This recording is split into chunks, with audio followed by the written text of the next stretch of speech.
El Señor les bendiga, amados hermanos. Les invito a abrir sus Biblias en el libro de los Hechos de los Apóstoles, capítulo 4.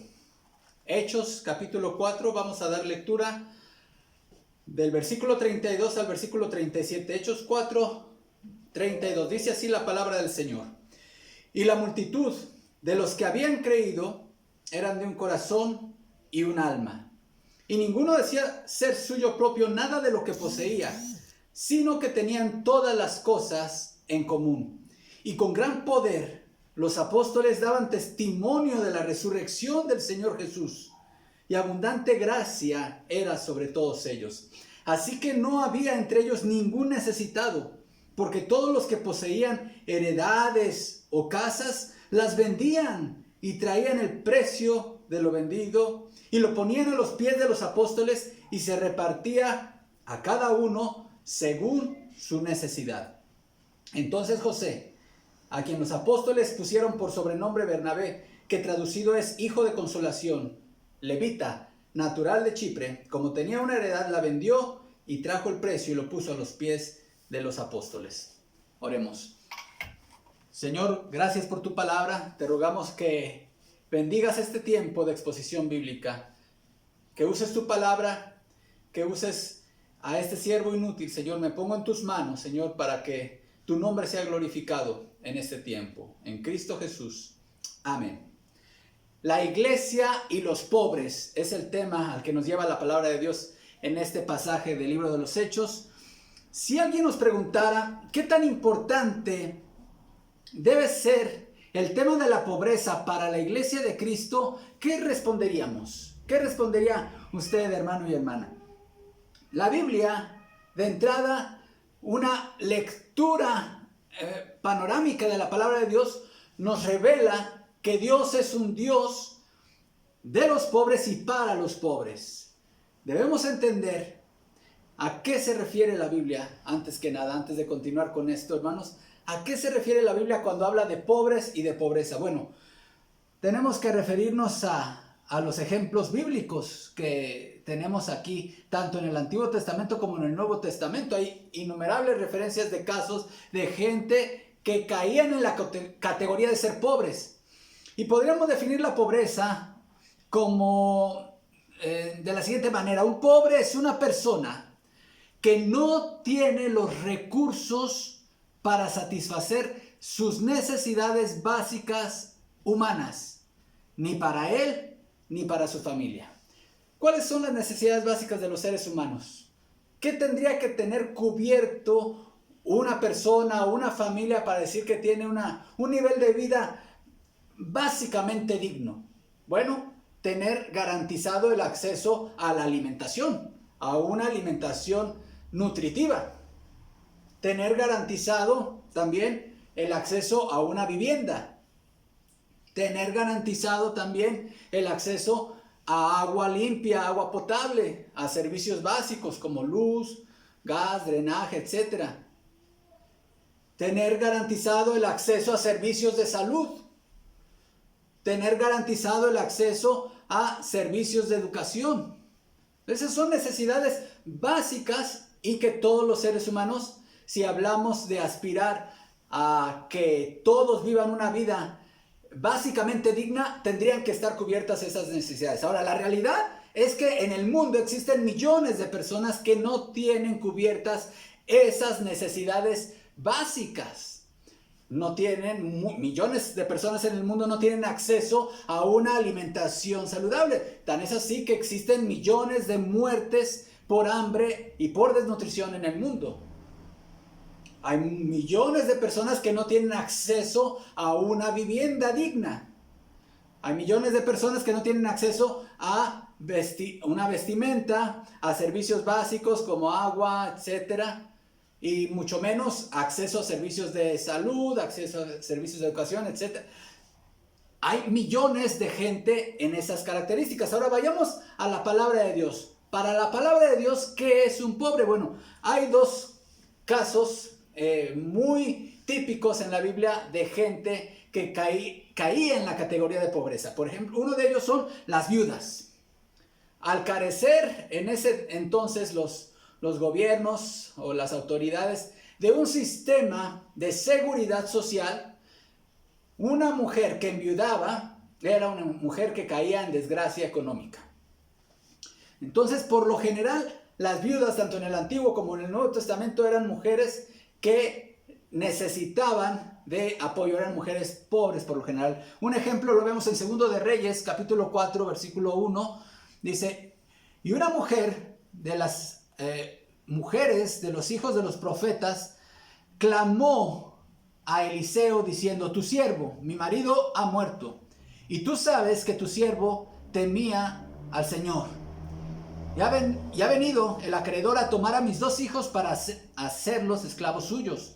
Y Eliseo le dijo, ¿qué puedo hacer por ti? Dime qué tienes en casa. Y ella respondió, tu sierva no tiene en casa más que una vasija de aceite. Ese es un caso típico de pobreza. Una mujer que enviudó y que ya no tenía manera de cómo poder hacer frente a las deudas que se habían adquirido en vida del marido.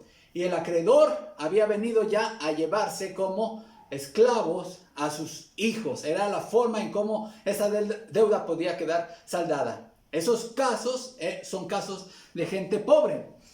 Otro ejemplo, otro caso típico de pobreza en la Biblia son los migrantes, los extranjeros. Había leyes que Dios estableció para proteger y darle seguridad a aquel extranjero que venía a acogerse a Israel en busca de una patria, un lugar donde vivir. Y Israel tenía mandatos de no maltratar al extranjero, al migrante. Los migrantes, tanto en la antigüedad como en la época moderna, son gente pobre, son gente que necesita ayuda. El caso de Ruth es el caso típico. Leo el libro de Ruth, capítulo 1, versículo 20. Y ella les dijo, no me llaméis Noemí, llamadme Mara, porque el trato del Todopoderoso me ha llenado de amargura. Llena me fui, pero vacía me ha hecho volver el Señor. ¿Por qué me llamáis Noemí? Ya que el Señor ha dado testimonio contra mí y el Todopoderoso me ha afligido. Y volvió Noemí, y con ella su nuera Ruth, la moabita, extranjera. Regresando así de los campos de Moab, llegaron a Belén al comienzo de la siega de la cebada. Y tenía Noemí un pariente de su marido, un hombre de mucha riqueza de la familia de Elimelech, el cual se llamaba Boz. Y Ruth la moabita dijo a Noemí, te ruego que me dejes ir al campo a recoger espigas en pos de aquel a cuyos ojos hallé gracia. Y ella le respondió, ve, hija mía. Esa era justamente una de las instrucciones, uno de los mandatos que Dios había dado para el pueblo de Israel, que cuando fuese la época de la cosecha, lo que caía del fruto no se recogiese, sino que se dejase para el extranjero y que no se les maltratase. Hay muchos pasajes en la Biblia, hermanos, donde nosotros podemos ver que Dios le da importancia al tema de la pobreza y de los pobres. Ellos tienen un lugar prominente en su reino.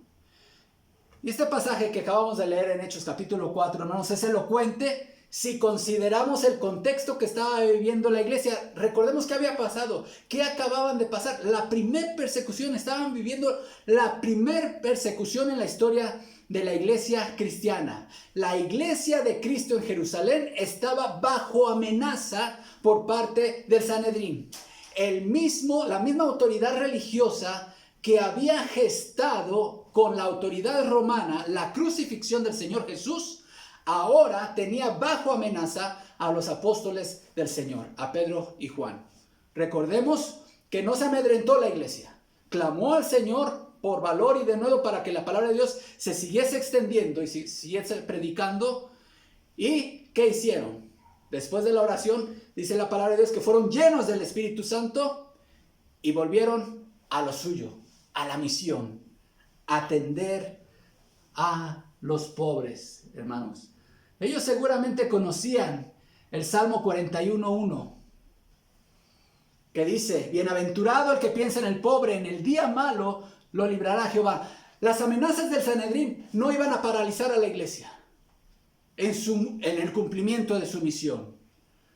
Así que ellos dijeron, bueno, estamos bajo amenaza. El Salmo 41:1 dice, bienaventurado El que piensa en el pobre, en el día malo, lo librará Jehová. ¿Qué hay que hacer entonces? Vamos a lo que nos dice la palabra de Dios. Estamos bajo amenaza, pero hay hermanos aquí que tienen necesidad. No nos importan las amenazas. Nosotros a lo nuestro seguimos haciendo la obra del Señor. Entonces, hermano, ¿qué hacer ante la amenaza? ¿Qué hacer? ¿Qué hace la iglesia de Cristo cuando es amenazada, cuando es perseguida? Seguir cumpliendo su misión de predicar el evangelio y seguir atendiendo las necesidades de los hermanos en carencia. Ahora, ¿qué características tiene una iglesia que piensa y atiende en el pobre? Bueno, hermanos, ya vimos. Una primera característica es que es una iglesia llena del Espíritu Santo. Efesios 4:18 nos dice: no os embriaguéis con vino en lo cual hay disolución, antes bien sed llenos del Espíritu Santo. Ya dijimos, no se trata de cuánto tengo del Espíritu Santo, sino más bien cuánto tiene el Espíritu Santo de mí. Cuando el Espíritu Santo me llena, es cuando el Espíritu Santo me está influenciando. Así como las bebidas embriagantes controlan la conducta, el habla de una persona, así el Espíritu Santo controla todas las dimensiones de la vida de un cristiano. Su hablar, ¿cómo va a hablar? Dice el mismo pasaje de Efesios: hablando entre vosotros con salmos, con himnos y cánticos espirituales. Va a ser un hablar espiritual. Pero también sus relaciones. ¿Cómo va a ser las relaciones de una persona llena del Espíritu Santo? Bueno, una esposa llena del Espíritu Santo se sujetará a su marido. Un esposo lleno del Espíritu Santo amará a su esposa como Cristo amó a la iglesia y se entregó a sí mismo por ella. Un hijo lleno del Espíritu Santo obedecerá a los padres. Un obrero lleno del Espíritu Santo se sujetará a su patrón, etcétera, hermanos. Esas son las evidencias y los frutos de la llenura del Espíritu Santo. Ahora, ¿qué hace una iglesia que se llena del Espíritu Santo? Aquí nos lo dice la palabra de Dios en el versículo 31. Y cuando hubieron orado, el lugar en que estaban congregados tembló, y todos fueron llenos del Espíritu Santo. ¿Y qué pasó? Y hablaban con denuedo la palabra de Dios. Una iglesia llena del Espíritu Santo predicará el evangelio y hablará con denuedo la palabra de Dios. Pero también, hermanos, note el siguiente fruto de la llenura del Espíritu Santo en el versículo 32. Y la multitud de los que habían creído era de un corazón y un alma. Una iglesia llena del Espíritu Santo será una iglesia unida. Y ninguno decía ser suyo propio nada de lo que poseía, sino que tenían todas las cosas en común. Atenderán la necesidad al interior de la iglesia. Esos son los frutos, hermanos. Una iglesia llena del Espíritu Santo atenderá al pobre, al hermano y a la hermana necesitada. Entonces, una primera característica, de acuerdo a este pasaje, hermanos, una primera característica de una iglesia que piensa en el pobre es que es una iglesia unida, ya como lo leímos en el versículo 32. Y la multitud de los que habían creído era de un corazón y un alma. Las palabras griegas aquí son cardia, de cardíaco, de corazón. Era de un corazón y un alma. La palabra aquí es espíritu, hermanos. Es una expresión sumamente profunda. Y esa es una aspiración a la cual toda iglesia local debemos aspirar, hermanos. Una iglesia llena del Espíritu Santo será de un corazón y de un alma. La palabra de Dios nos advierte en contra de las divisiones en la iglesia, hermanos.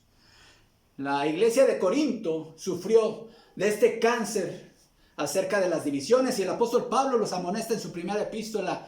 Empieza, de hecho, abordando como el primer punto de su epístola en 1 Corintios capítulo 1. Dice: os ruego pues, hermanos, por el nombre de nuestro Señor Jesucristo, que habléis todos una misma cosa, y que no haya entre vosotros divisiones, sino que estéis perfectamente unidos, en una misma mente y en un mismo parecer. Note cómo son palabras y expresiones muy parecidas. Eran de un corazón y un alma. Aquí dice: estén unidos en una misma mente y en un mismo parecer.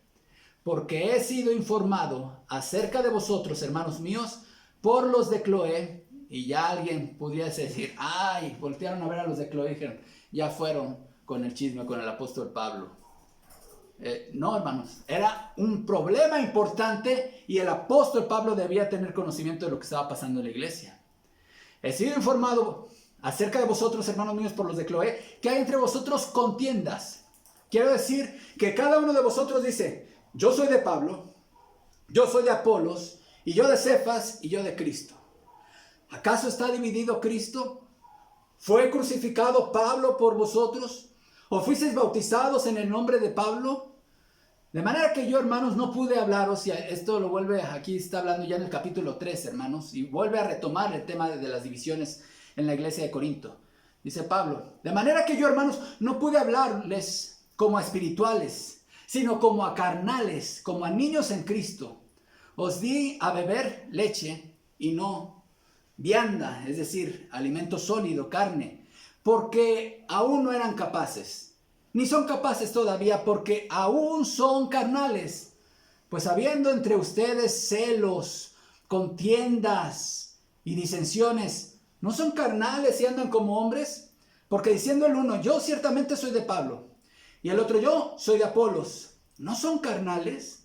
¿Qué pues es Pablo? ¿Y qué es Apolos? Servidores por medio de los cuales habéis creído, y eso según lo que a cada uno concedió el Señor. Entonces, para poder nosotros cumplir con el ministerio de ayuda al pobre, ayuda al necesitado, hermanos, necesitamos ser una iglesia unida, ser de un corazón y un alma. Ya dijimos, la llenura del Espíritu Santo y la unidad son las fuentes que generan el ministerio de misericordia en la iglesia. Pero en segundo lugar, hermanos, una iglesia que piensa en el pobre es una iglesia cuyos miembros son capaces de renunciar a su derecho de posesión. Esto puede sonarles a ustedes bastante fuerte, pero vamos a ver qué dice la palabra de Dios respecto a esto. Leo la segunda parte, nuevamente el versículo 32 de Hechos 4. Y la multitud de los que habían creído era de un corazón y un alma, y ninguno decía ser suyo propio nada de lo que poseía, sino que tenían todas las cosas en común. Hermanos, Dios reconoce el derecho a la propiedad privada. Dios reconoce el derecho a la propiedad privada. Dios no está peleado con el hecho de que los seres humanos adquieran bienes. Si nos vamos a los 10 mandamientos, hermanos, hay 2 mandamientos en donde se deja claro que Dios reconoce el derecho de los seres humanos de ser dueños de algo. Éxodo 20:15 dice, no hurtarás. Esto deja implícito que los seres humanos tenemos posesiones, tenemos cosas que nos pertenecen. Y por lo tanto, si alguien más hurta lo que es mío, está cometiendo un pecado, está violando este mandamiento. Y el otro mandamiento, que es el número 10, en versículo 17, dice, no codiciarás la casa de tu prójimo. No codiciarás la mujer de tu prójimo, ni su siervo, ni su criada, ni su buey, ni su asno, ni cosa alguna de tu prójimo. Entonces, Dios no está peleado con el tema de la propiedad humana, de la propiedad privada, hermanos. El que la gente, las personas tengamos posesiones. Siempre que los medios sean lícitos y moralmente aceptables delante de Dios, ante los ojos de Dios, el ser humano puede tener propiedades y bienes propios. Dios no ve eso como pecado. El que tú tengas una casa o incluso más de una casa, tengas terrenos, tengas vehículos, inversiones, etcétera, propiedades, eso no tiene ningún problema Dios con eso. Pero sí Dios advierte a las personas que se inician en el camino del enriquecimiento. Si tú deseas convertirte en una persona rica y estás ya haciendo un proyecto de vida para ser alguien muy rico, ya dijimos, no es pecado, pero sí Dios te hace las siguientes advertencias a ti. La primera de ellas, un peligro en el cual caen las personas que quieren enriquecerse es el peligro fatal de pensar que el valor de la vida humana consiste en la acumulación de bienes. Y esto lo dijo Jesús en Lucas 12:15. Mirad y guárdense de toda avaricia, porque la vida del hombre no consiste en la abundancia de los bienes que posee. Mucha gente centra como el valor de su vida y de su existencia en cuanto posee. Y eso es un error fatal. La vida del hombre no vale con base a cuánto posee, a cuánto asciende su riqueza. El segundo peligro para los que quieren enriquecerse es el peligro de caer en la idolatría. Jesús dijo también, ninguno puede servir a dos señores, porque o aborrecerá al uno y amará al otro, o estimará al uno o menospreciará al otro. No podéis servir a Dios y a las riquezas. Entonces, tener riquezas también implica dedicarles tiempo. Y dedicarles tiempo implica también muchas veces entregar tu corazón. Ese corazón que le pertenece a Dios ya entra en competencia con las riquezas. Entonces, mucho cuidado con la idolatría. También, si quieres enriquecerte, nomás guárdate de no adorar al Dios de las riquezas, al dinero, al dólar. Tercer peligro para los que quieren enriquecerse, el peligro de la apostasía. Si tú has confesado a Jesucristo como tu Señor y Salvador y tú te confiesas como cristiano y quieres enriquecerte, ten cuidado, porque la palabra de Dios advierte que esto puede ser, es el camino que han tomado muchos apóstatas. Ahora, si eres un hijo de Dios verdadero, sabemos que la salvación no se pierde. Pero sabemos, hermanos, que hay muchos que han confesado a Jesús de una forma externa y se involucran en la iglesia, pero no han nacido de nuevo. Y cuando empieza este deseo de enriquecimiento, puede ser el camino para la puerta de salida a la fe, que alguna vez, por lo menos de forma externa, confesó. Mateo 13:22.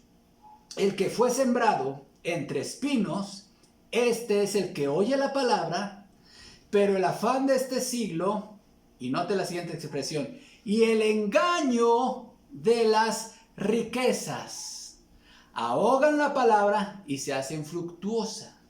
Ustedes conocen la parábola del sembrador, hermanos. Uno de los terrenos en los cuales cayó la palabra y que no representan al verdadero cristiano es aquel que le predican el evangelio y dice, sí me interesa, quiero ser cristiano, y empieza a seguir, pero cuando se da cuenta, su corazón está más inclinado a la riqueza, y entonces dice, las demandas del discipulado son muy grandes, el cristianismo no es para mí. Cuarto peligro, para los que quieren enriquecerse, el peligro de terminar hundido en destrucción y perdición. 1 Timoteo 6:9 dice, porque los que quieran enriquecerse caen en tentación y lazo, y en muchas codicias necias y dañosas que hunden a los hombres en destrucción y perdición. El problema es que puedes caer en una codicia imparable. Ya Dios te ha bendecido con algo y finalmente no tienes límite. Y de hecho muchos de los coachings que dan pláticas motivacionales para impulsarte en el camino de una vida más próspera, etcétera, dicen que algo a lo cual tú debes aspirar es a no tener límites. Y bueno, vamos a ver en este estudio de la palabra de Dios que sí debe haber límites en nuestros deseos de aspirar hacia mejores condiciones de vida. ¿Quién es el dueño de la casa donde vives, hermano? ¿Quién es el dueño de la ropa que utilizas, de la comida que compras, del huerto donde cosechas, de tu coche, de tus cuentas de banco? Si eres cristiano, debes reconocer y responder con toda seguridad que el dueño de todo lo que posees es Jesucristo. Lucas 14:33. Así pues, cualquiera de vosotros que no renuncia ¿a qué? A todo lo que posee, no puede ser mi discípulo. Lo que Jesús le pidió al joven rico, nos lo ha pedido a todos los cristianos en todas las épocas. Esa es una demanda del discipulado. Renuncia a todo lo que posees y dámelo a mí, dice Jesús. si tú no renuncias a todo lo que posees y le cedes los derechos de posesión a Jesús, entonces tú no puedes ser discípulo de Jesucristo. Ahora, noten la similitud de este texto de Lucas, hermanos, con el texto de nuestro texto base en Hechos 4. ¿Qué dice Hechos 4:32? Y ninguno decía ser suyo propio nada de lo que poseía. ¿Y qué dijo el Señor Jesús en la demanda del discipulado? Y cualquiera de vosotros que no renuncia a todo lo que posee no puede ser mi discípulo. Estos hermanos de la iglesia de Jerusalén habían entendido el costo del discipulado, hermanos. Si tú te consideras seguidor de Jesús y no has renunciado a tu derecho de posesión y no le has entregado a Jesús el derecho de posesión de lo que posees, no eres discípulo de Jesús. No lo digo yo, lo dice la palabra de Dios, lo dice el mismo Jesucristo en su santa palabra. Esta expresión, sino que tenían todas las cosas en común. ¿Qué quiere decir esto, hermanos? Quiere decir que un día tú puedes llegar a la casa de la familia, de cualquier familia de la iglesia, llegar, abrir el refrigerador y sin avisar, servirte y empezar a comer ahí, y de repente tomar las llaves del coche y encenderlo y decirle, hermanos, pues me lo llevo porque este coche es de la comunidad, ¿eh? ¿Significa eso? No, eso no significa, no es lo que está diciendo esa expresión de que tenían todas las cosas en común. Eso no es lo que está diciendo la palabra de Dios. Ahora, ¿a qué se refiere esta expresión? Esta es la primera referencia a los bienes de la iglesia. Lo que se traía a los pies de los apóstoles, eso en ese momento que se pone a los pies de los apóstoles, ya no era de ellos.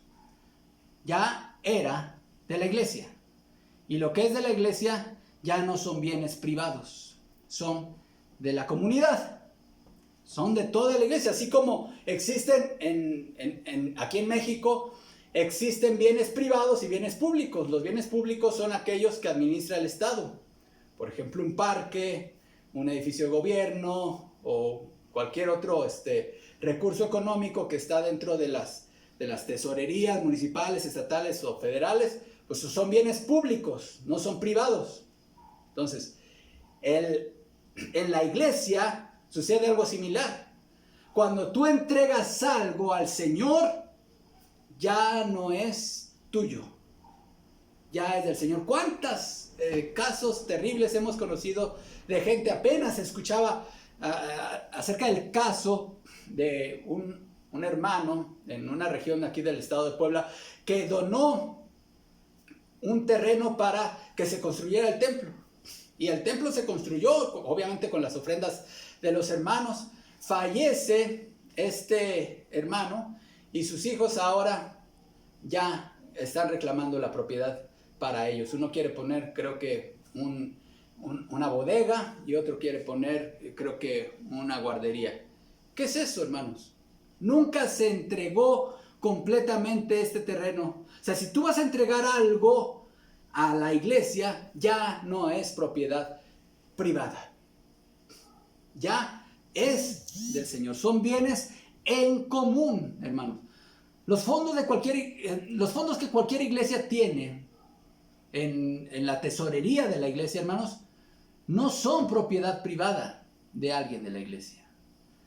No pertenecen al hermano que más ofrendas aporta. No son del tesorero, ni del pastor, ni de la familia más influyente. No, esos bienes han sido consagrados a Dios y son sagrados.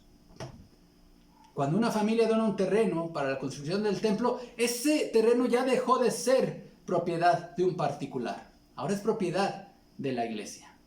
Algo importante a considerar aquí, hermanos, es que nadie en la iglesia de Jerusalén estaba obligado a participar en esta labor de donación y de ofrendar a los pobres. Esto era algo totalmente voluntario a medida que el Espíritu Santo te estaba moviendo a hacer. No estaban los apóstoles ahí llevando un registro de a ver quién ya donó y quién no ha donado, de una manera coercitiva. Esto era totalmente voluntario como el principio bíblico general para el sostenimiento de la iglesia. Un tercer principio, hermanos, una tercera característica de una iglesia que piensa en el pobre, es que es una iglesia que conoce su misión en el mundo. Noten el versículo 33. Y con gran poder los apóstoles daban testimonio de la resurrección del Señor Jesús, y abundante gracia era sobre todos ellos. Notemos, hermanos, cómo esta iglesia no se convirtió solamente en una agencia de beneficencia pública, sino que seguía siendo la embajada del reino de Dios en la tierra. La embajada del reino de Dios. Ellos siguieron proclamando y tenían muy claro que la misión por la cual existían en el mundo era proclamar el evangelio de Jesucristo. No se distrajeron únicamente con la ayuda social, sino que seguían enfocados en su misión. La iglesia debe tener claro que su existencia en este mundo es dar el testimonio de Jesucristo, proclamar su evangelio. Muchas iglesias hoy han naufragado en su teología pensando que la iglesia existe para acabar con la desigualdad social. Y aquí tenemos dos extremos muy grandes, hermanos. Por un lado, tenemos el liberalismo teológico que prácticamente ha desechado la proclamación del evangelio y se han enfocado y piensan que la iglesia es únicamente ayuda social sin proclamación del evangelio. Bueno, este pasaje de Hechos 2 está descartando esa posibilidad. La iglesia debe predicar el evangelio y esa es su misión primordial. Pero el otro extremo, que es igualmente dañino, tan dañino como el liberalismo, es el fundamentalismo. Y el fundamentalismo ha enseñado que la iglesia solamente debe predicar el evangelio y no distraerse en acción social. Y eso es falso, eso no lo encontramos en la palabra de Dios. Ambas cosas van de la mano. En cuarto lugar, una iglesia que piensa en el pobre es ejemplo en el combate a la pobreza en la comunidad. Una iglesia que piensa en el pobre es ejemplo en el combate a la pobreza de la comunidad. Leo los versículos 34 al 37. Así que no había entre ellos ningún necesitado, porque todos los que poseían heredades o casas las vendían y traían el precio de lo vendido, y lo ponían a los pies de los apóstoles, y se repartía a cada uno según su necesidad. Entonces José, a quien los apóstoles pusieron por sobrenombre Bernabé, que traducido es hijo de consolación, levita, natural de Chipre, como tenía una heredad, la vendió y trajo el precio y lo puso a los pies de los apóstoles. Hermanos, tener necesidad no es algo agradable. Ser pobre no es una virtud. De acuerdo con la teología bíblica, la pobreza no forma parte del diseño original de Dios para la vida humana. De hecho, ponga atención aquí, hermanos, la pobreza es una de las consecuencias de la caída del hombre en pecado. Génesis 3:17. Entonces dijo Adán: por cuanto has escuchado la voz de tu mujer y has tomado del árbol del cual te ordené diciendo, no comerás de él, maldita será la tierra por tu causa. Note esto. Con trabajo comerás de ella todos los días de tu vida. Versículo 18. Escuche. Espinos y abrojos te producirá y comerás de las plantas del campo. Con el sudor de tu rostro comerás el pan hasta que vuelvas a la tierra, porque de ella fuiste tomado, pues polvo eres y al polvo volverás. Entonces todo este sistema de trabajo arduo y cosechar poco y que tú siembras algo y te da espinos y abrojos, hermano, es consecuencia de la caída del pecado. Entonces la pobreza, hermanos, debe ser vista en la iglesia no como una virtud a la cual debamos aspirar, sino un mal que debemos combatir. Mucha gente, desde épocas remotas, ha soñado con un mundo sin pobreza. Bueno, pues la iglesia de Jerusalén, hermanos, no solamente soñó con una iglesia sin pobres, sino que consiguió que no hubiera entre ellos ningún necesitado. Note cómo logró combatir exitosamente la pobreza que había entre ellos con esta expresión: no había ningún necesitado. Ahora, ¿cómo lograron esto, hermanos?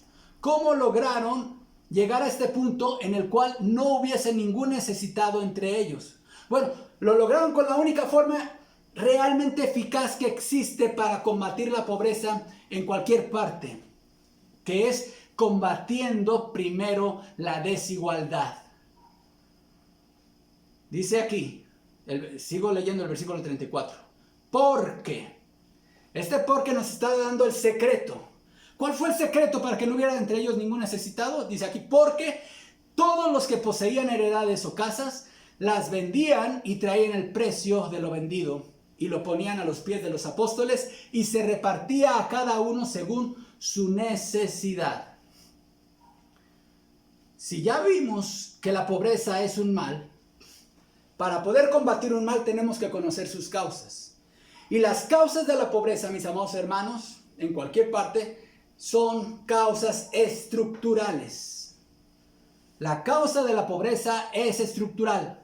Así que cuando se derriban las estructuras que hacen posible la desigualdad, la pobreza desaparece. Pero ¿qué es lo que hace que alguien que tiene muchas posesiones, hermanos, alguien que tiene mejores condiciones de vida, dé el paso de renunciar a ellas para que otros salgan de la pobreza? La respuesta es solamente el poder de Dios. A lo largo de la historia ha habido movimientos reformadores para hacer que la iglesia sea una iglesia sensible a la pobreza. Todos seguramente conocemos el caso dentro del romanismo muy conocido de la Reforma franciscana.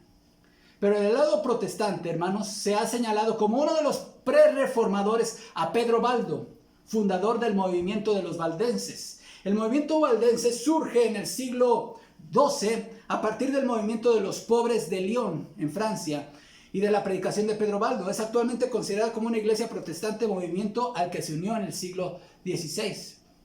Pero otro movimiento más cercano a nuestras fechas es el movimiento de Lausana. El movimiento de Lausana surgió en el Congreso Internacional de Evangelización Mundial en Lausana, Suiza, en 1974, convocado por el reverendo Billy Graham y el obispo anglicano Jack Tyne.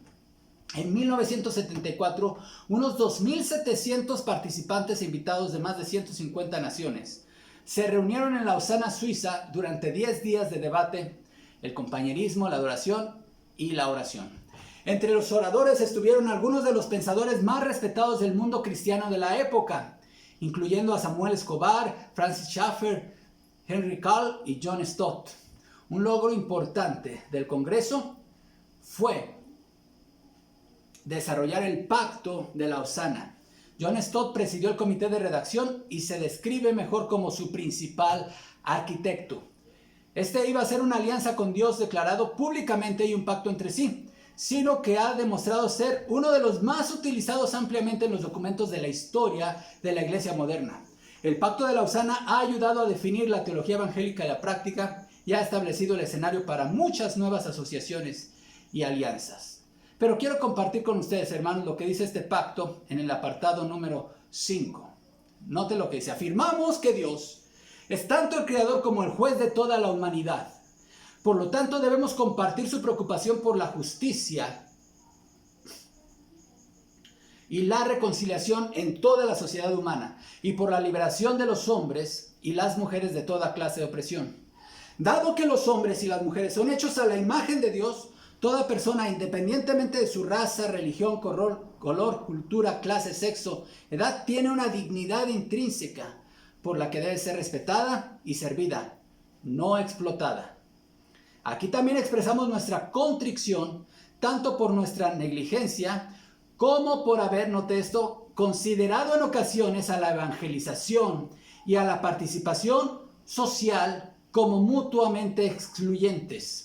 Aunque la reconciliación con otras personas no equivale a la reconciliación con Dios, ni la acción social a la evangelización, ni la liberación política a la salvación, aunque eso no equivale, hermanos, sí afirmamos, no obstante, que tanto la evangelización como la participación sociopolítica forman parte de nuestro deber cristiano, pues ambas son expresiones necesarias de nuestras doctrinas de Dios y del hombre, de nuestro pensamiento y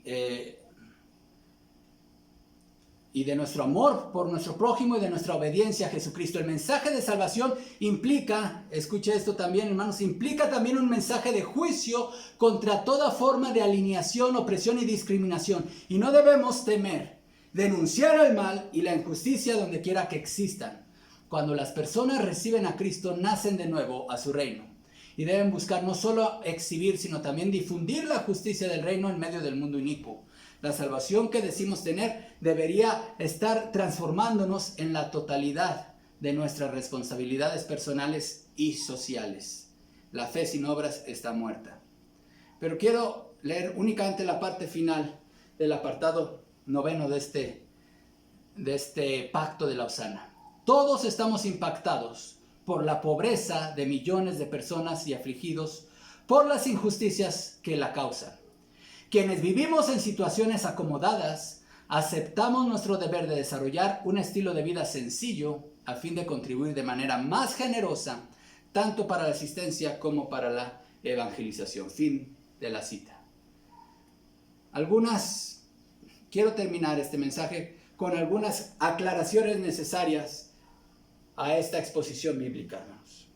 En primer lugar, esta exposición bíblica sobre Hechos capítulo 4, versículos 32 en adelante, con esta predicación no estamos dando un discurso de orientación política.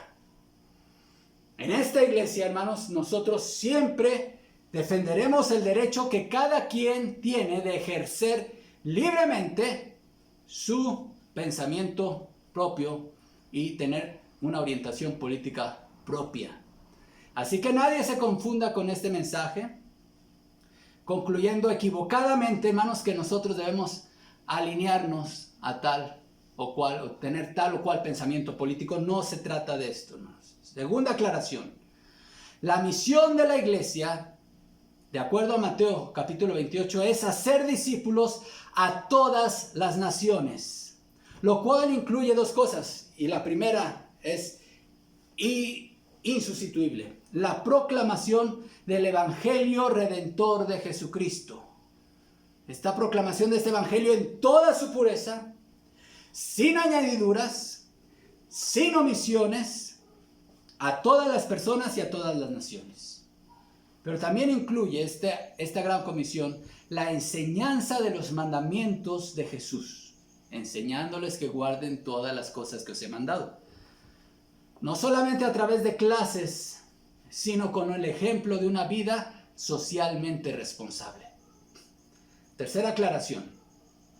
La iglesia debe ver a la pobreza como un producto de la caída del hombre en pecado y por lo tanto como un mal al cual combatir y no como una virtud a la cual fomentar. Hermanos, nosotros aquí en el contexto evangélico, los pastores y predicadores no hacemos votos de pobreza.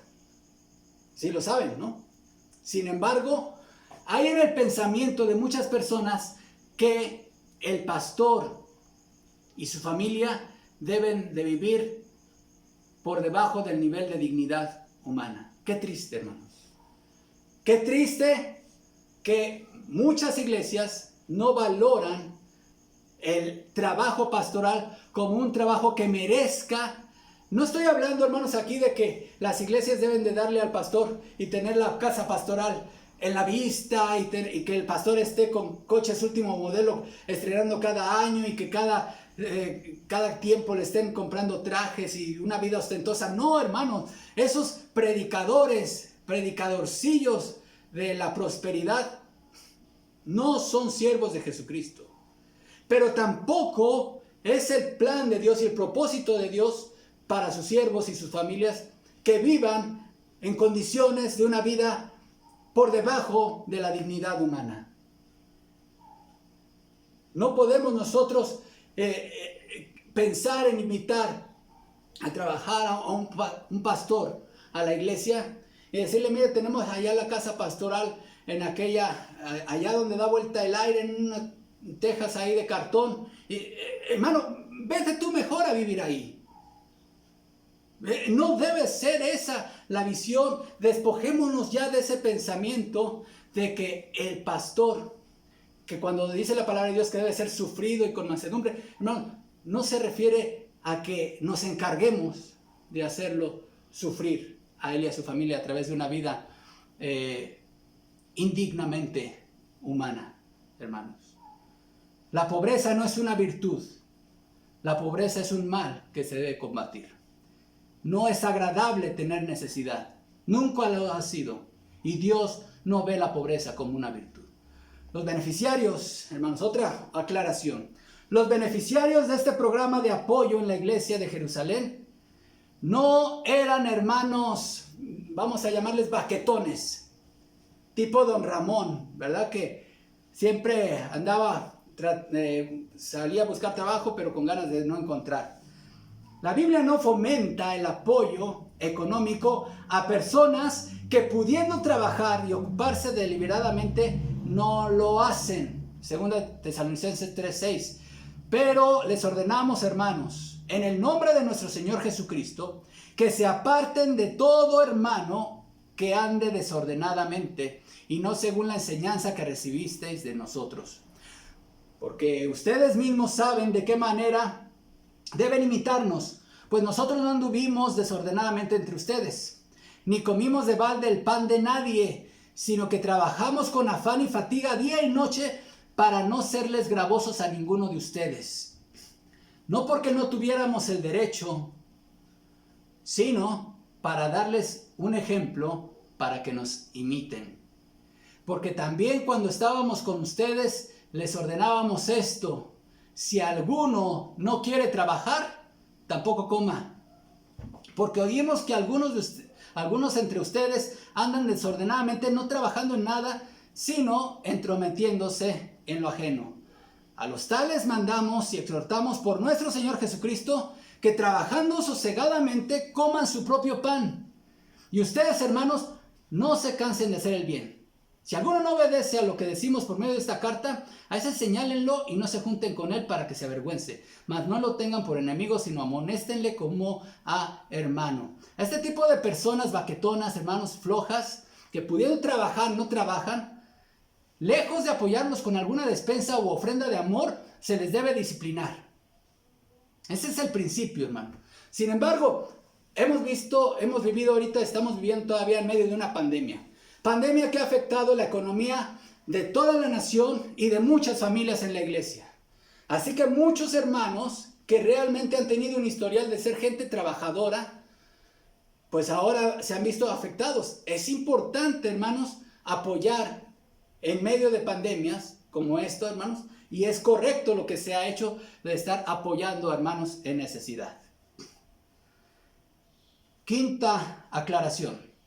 Si estás pensando en ayudar a alguien en necesidad, verifica primero que las necesidades de tu familia estén cubiertas. No sea que caigas en el caso de una de las amonestaciones más severas de toda la Biblia. 1 Timoteo 5:8.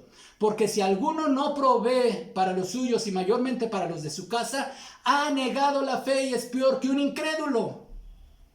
Lo cual sería lo mismo decir como lo condena el apóstol Pablo en 1 Corintios 13. Y si repartiera todos mis bienes para dar de comer a los pobres y entregase mi cuerpo para ser quemado y no tengo amor, de nada me sirve.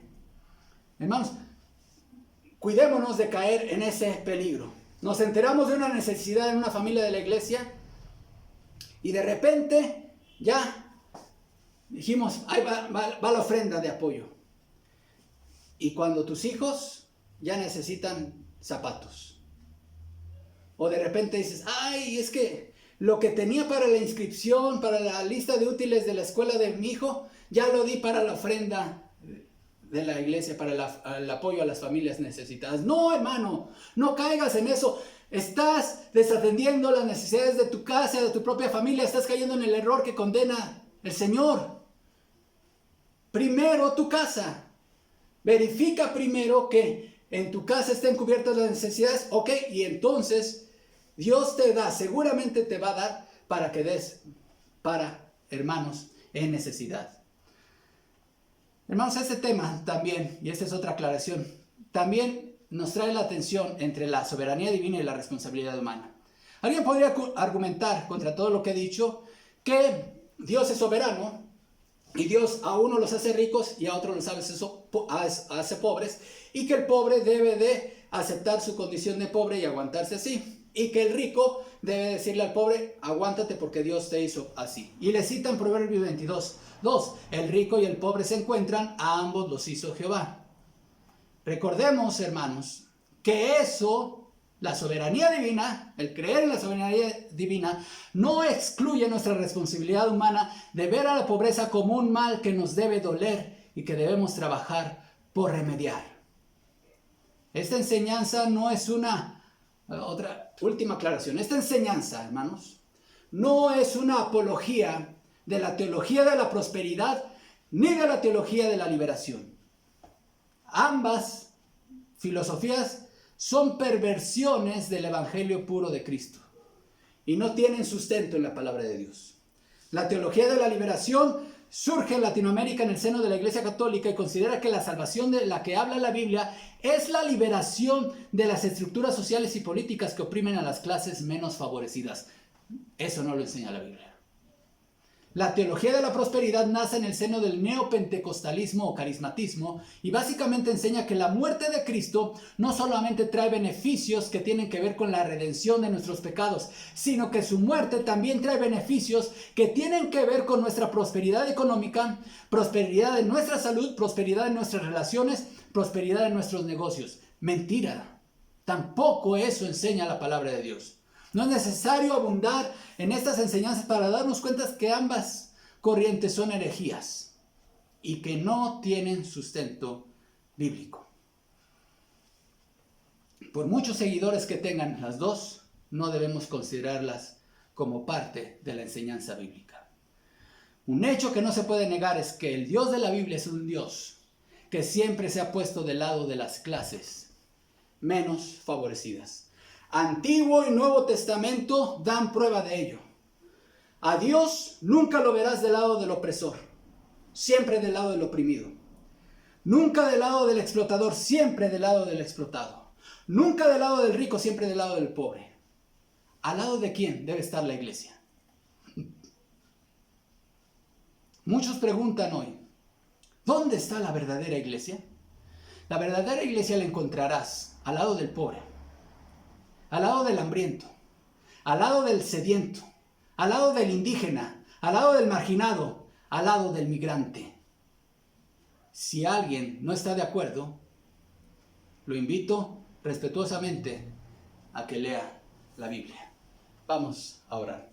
Señor, ayúdanos a ser sensibles a las necesidades materiales que existen y se dan en el seno de tu iglesia. Que seamos sensibles a esas carencias que se dan.